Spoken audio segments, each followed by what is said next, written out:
Hello friends, CG charm के YouTube channel पर आप सभी का एक बार फिर से स्वागत है। आज के वीडियो में हम छत्तीसगढ़ में जल संसाधन के कुछ इंपॉर्टेंट एमसीक्यूज देखने वाले हैं, जो कि आपके आगे आने वाले सभी एग्जाम जैसे कि हॉस्टल वार्डन हो गया, शिक्षक भर्ती हो गया, प्रयोगशाला परिचारक की, पुलिस भर्ती, जितने भी एग्जाम जो है व्यापम के द्वारा जो है आयोजित किया जाएगा, उसके लिए जो है इंपॉर्टेंट होने वाला है। तो वीडियो को शुरू से लेकर लास्ट तक जरूर देखें, और यदि वीडियो अच्छा लगता है तो प्लीज वीडियो को लाइक, शेयर और सब्सक्राइब जरूर किया करें। चलिए स्टार्ट करते हैं आज का पहला क्वेश्चन है, जल प्रवाह की दृष्टि से छत्तीसगढ़ प्रदेश के जल अपवाह तंत्र को कितने भागों में बांटा गया है? ऑप्शन ए है 3, बी 4, सी 5 और डी है 6। तो इसका सही आंसर क्या हो जाएगा? ऑप्शन नंबर सी, 5 भागों में। ठीक है, छत्तीसगढ़ में जो है जल अपवाह तंत्र को 5 भागों में बांटा गया है। ठीक है, जल प्रवाह की दृष्टि से। देखते हैं अगला क्वेश्चन है, छत्तीसगढ़ राज्य का सबसे बड़ा अपवाह तंत्र निम्न में किसका है? ऑप्शन ए है महानदी अपवाह तंत्र, बी है शिवनाथ अपवाह तंत्र, सी इंद्रावती अपवाह तंत्र और डी है गोदावरी अपवाह तंत्र। तो इसका सही आंसर क्या हो जाएगा? ऑप्शन नंबर ए, छत्तीसगढ़ राज्य में महानदी अपवाह तंत्र का भाग जो है सबसे बड़ा है। ठीक है, ये कम से कम जो है 56.15% इसका भाग है छत्तीसगढ़ प्रदेश में महानदी अपवाह तंत्र का। ठीक, देखते हैं अगला क्वेश्चन है, छत्तीसगढ़ और उड़ीसा के मध्य जल विवाद के निपटारे हेतु किसकी अध्यक्षता में महानदी जल विवाद न्यायाधिकरण गठित किया गया है?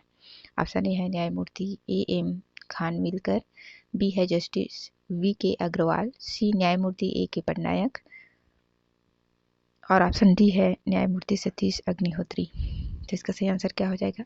ऑप्शन नंबर ए, उड़ीसा और छत्तीसगढ़ के बीच जो महानदी जल विवाद है उसके निपटारे हेतु जो न्यायाधिकरण गठित किया गया है उसकी अध्यक्षता जो है न्यायमूर्ति AM खानविलकर के अध्यक्षता में किया गया है। ठीक है, ऑप्शन नंबर ए।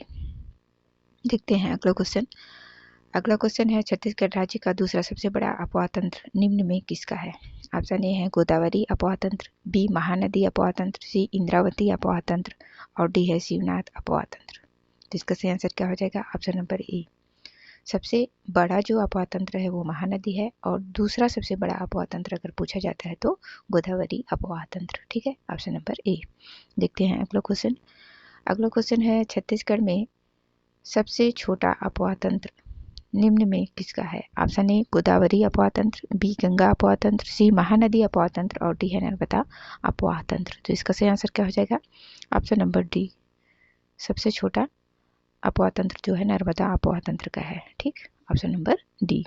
देखते हैं अगला क्वेश्चन है, निम्न में से किस नदी का उद्गम धमतरी जिले के सिहावा पर्वत, जिसको जो है सुक्तुमती पर्वत भी बोलते हैं, से होता है? ऑप्शन ए है दूध नदी, बी महानदी, सी सीता नदी और डी है इंद्रावती नदी। तो इसका सही आंसर क्या हो जाएगा? ऑप्शन नंबर बी, महानदी का।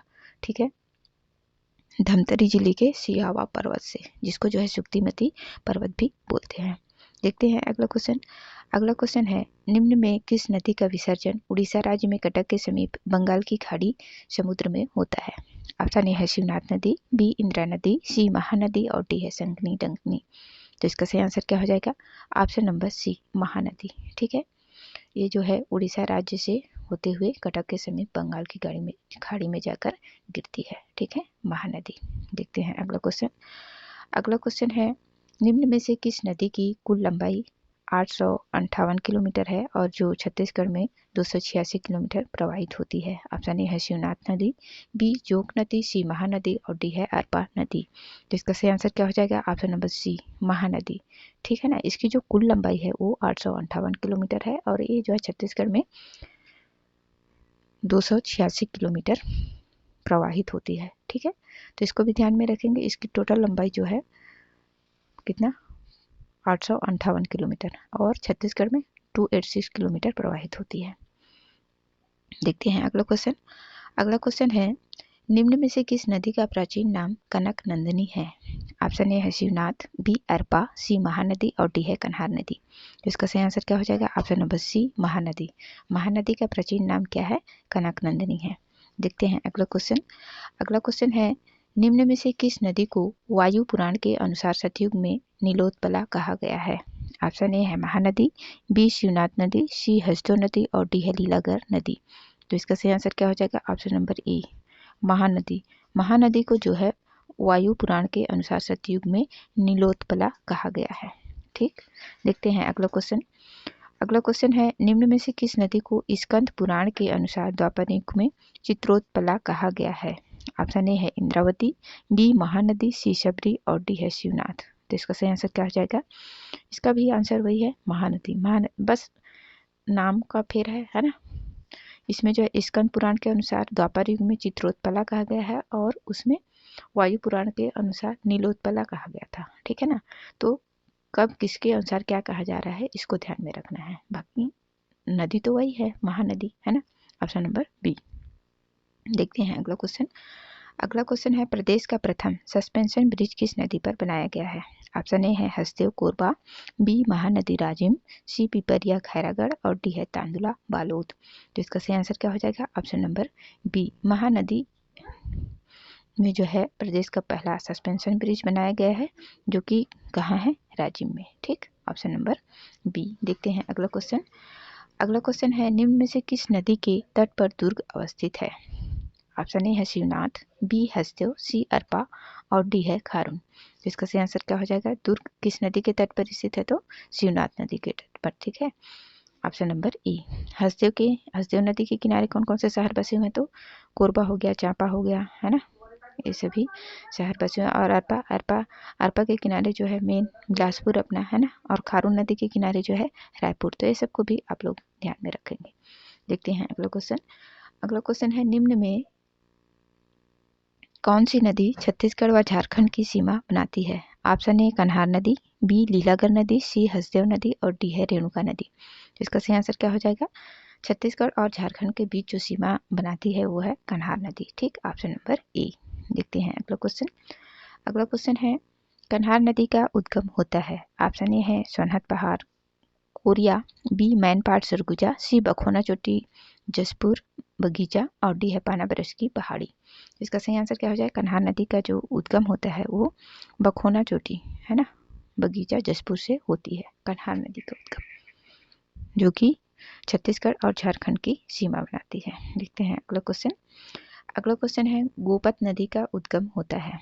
ऑप्शन ए है लोरमी पठार बिलासपुर से, बी है सोनहत पठार कोरिया से, सी है सिहावा पर्वत धमतरी से और डी है बखोना चोटी बगीचा जसपुर से।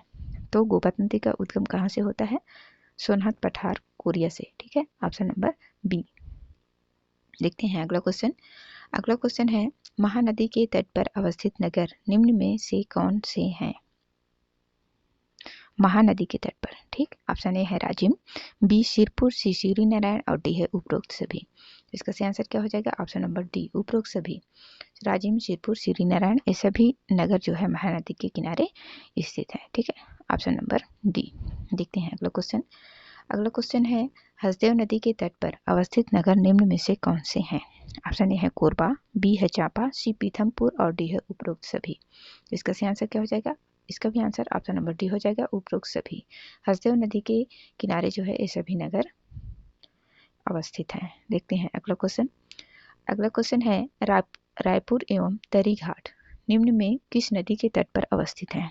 ऑप्शन ए है शिवनाथ नदी, बी महानदी, सी खारून नदी और डी है जोग नदी। तो आप सभी को पता है कि रायपुर जो है खारून नदी के किनारे बसा हुआ है। ठीक है ना। तो इसका सही आंसर ऑप्शन नंबर सी। देखते हैं अगला क्वेश्चन। अगला क्वेश्चन है सोन नदी अपवाह तंत्र राज्य के कुल जल धारण का कितने प्रतिशत है? सोन नदी का बताना है ना। ऑप्शन ए है 12.63%, बी है 13.63%, सी 14.63% और ऑप्शन डी है 15.63%। तो इसका सही आंसर क्या हो जाएगा? Option number B. ठीक है, सोन नदी का जो अपवाह तंत्र है राज्य के कुल जल धारण में 13.63%। ठीक, ऑप्शन नंबर बी। देखते हैं अगला क्वेश्चन। अगला क्वेश्चन है निम्न में से कौन सी नदी उड़ीसा प्रांत के कालाहांडी परिक्षेत्र के महेंद्रगिरी पर्वत से निकलती है? ऑप्शन ए है शबरी नदी, बी तांदुला नदी, सी गुडरा नदी और डी है इंद्रावती नदी। तो इसका सही आंसर क्या हो जाएगा? उड़ीसा के कालाहांडी पर्वत से जो नदी निकलती है वो है ऑप्शन नंबर डी महानदी। ठीक है, ऑप्शन नंबर डी। देखते हैं अगला क्वेश्चन। अगला क्वेश्चन है निम्न में कौन सी नदी भोपालपट्टनम बीजापुर जिला के पास भद्रकाली में गोदावरी नदी में विसर्जित हो जाती है? ऑप्शन ए है सबरी नदी, बी शंखनी डंकनी नदी, सी गुडरा नदी और डी है इंद्रावती नदी। तो इसका भी आंसर इंद्रावती नदी होगा, ऑप्शन नंबर डी। ये जो है भोपालपट्टनम बीजापुर जिला के पास जो है भद्रकाली में गोदावरी नदी में विसर्जित हो जाती है। ठीक है, बीजापुर जिला के पास एक जगह है भद्रकाली, वहाँ जो है गोदावरी नदी में ये विसर्जित हो जाती है इंद्रावती नदी। देखते हैं अगला क्वेश्चन। अगला क्वेश्चन है निम्न में किस नदी को बस्तर की जीवन रेखा कहा जाता है? ऑप्शन ए है शबरी नदी, बी शंखनी डंकनी नदी, सी इंद्रावती नदी और डी है गोदावरी नदी। तो इसका सही आंसर क्या हो जाएगा? ऑप्शन नंबर सी इंद्रावती नदी, है ना। देखते हैं अगला क्वेश्चन। अगला क्वेश्चन है इंद्रावती नदी किसकी सहायक नदी है? ऑप्शन ए कावेरी नदी, बी गंगा नदी, सी महानदी और डी है गोदावरी नदी। तो इंद्रावती किसकी सहायक नदी है? गोदावरी नदी की, ठीक है ना। ये जो है भोपालपट्टनम बीजापुर के पास जो भद्रकाली है वहाँ पर जाकर जो है गोदावरी नदी से मिल जाती है। तो ये क्या हुआ? इंद्रावती गोदावरी नदी की सहायक नदी हो गई। ठीक, देखते हैं अगला क्वेश्चन। अगला क्वेश्चन है निम्न में से किस नदी का प्राचीन नाम मंदाकिनी है और यह पश्चिम की ओर बहती है? ऑप्शन ए है दूध नदी, बी इंद्रावती नदी, सी कावेरी नदी और डी है गोदावरी नदी। तो इसका सही आंसर क्या हो जाएगा? ऑप्शन नंबर बी इंद्रावती, ठीक ना। इसको प्राचीन काल में जो है मंदाकिनी के नाम से भी जाना जाता था और ये जो है पश्चिम की ओर बहती है। ठीक, ऑप्शन नंबर बी। देखते हैं अगला क्वेश्चन। अगला क्वेश्चन है 264 किलोमीटर लंबी इस नदी का प्रवाह क्षेत्र बस्तर, दंतेवाड़ा और बीजापुर जिला है। कौन सी नदी है? नदी का नाम बताना है। ऑप्शन ए है शंखनी डंकनी, बी इंद्रावती नदी, सी दूध नदी और डी है गुडरा नदी। तो इसका भी सही आंसर क्या हो जाएगा? ऑप्शन नंबर बी इंद्रावती नदी, ठीक है। ये जो है छत्तीसगढ़ में 264 किलोमीटर बहती है, ठीक, जो कि बस्तर और दंतेवाड़ा और बीजापुर जिले में इसका प्रवाह क्षेत्र है। देखते हैं अगला क्वेश्चन। अगला क्वेश्चन है बोर्डिंग, नारंगी एवं डंकनी व शंखनी किसकी प्रमुख सहायक नदियां हैं? ऑप्शन ए है गोदावरी नदी, बी इंद्रावती नदी, सी महानदी और डी है कावेरी नदी। तो इसका सही आंसर क्या हो जाएगा? Option number B. ये सभी जो है इंद्रावती नदी की सहायक नदियां हैं, बोर्डिंग, नारंगी एवं डंकनी व शंखनी, ठीक है। देखते हैं अगला क्वेश्चन। अगला क्वेश्चन है बारसूर व भोपालपट्टनम किस नदी के तटीय नगर हैं? ऑप्शन ए है शंखनी डंकनी, बी इंद्रावती नदी, सी दूध नदी और डी है कोटरी नदी। तो बारसूर और भोपालपट्टनम जो है इंद्रावती नदी के तट पर बसे हुए नगर हैं, ठीक है। ऑप्शन नंबर बी इस क्वेश्चन का सही आंसर हो जाएगा। देखते हैं अगला क्वेश्चन जो कि इस वीडियो का लास्ट और अंतिम क्वेश्चन है। निम्न में कौन सी नदी मध्य प्रदेश एवं छत्तीसगढ़ राज्य के मध्य सीमा रेखा बनाती है? ऑप्शन ए है रिहंद नदी, बी कन्हार नदी, सी नेऊर नदी और डी है गोपत नदी। तो इसका सही आंसर क्या हो जाएगा? ऑप्शन नंबर सी नेऊर नदी, ठीक। ये जो है मध्य प्रदेश और छत्तीसगढ़ के बीच जो है सीमा रेखा बनाती है। आप लोग कमेंट करके बताएंगे कि नेऊर नदी जो है किस जिले में प्रवाहित होती है, ठीक। इसका सही आंसर क्या हो जाएगा? ऑप्शन नंबर सी नेऊर नदी मध्य प्रदेश और छत्तीसगढ़ के बीच सीमा रेखा बनाती है। तो ये हैं 30 क्वेश्चन छत्तीसगढ़ में नदी अपवाह जल तंत्र से, है ना। आशा करती हूँ आप लोगों को वीडियो अच्छा लगा होगा। वीडियो देखने के लिए आप सभी का बहुत बहुत धन्यवाद।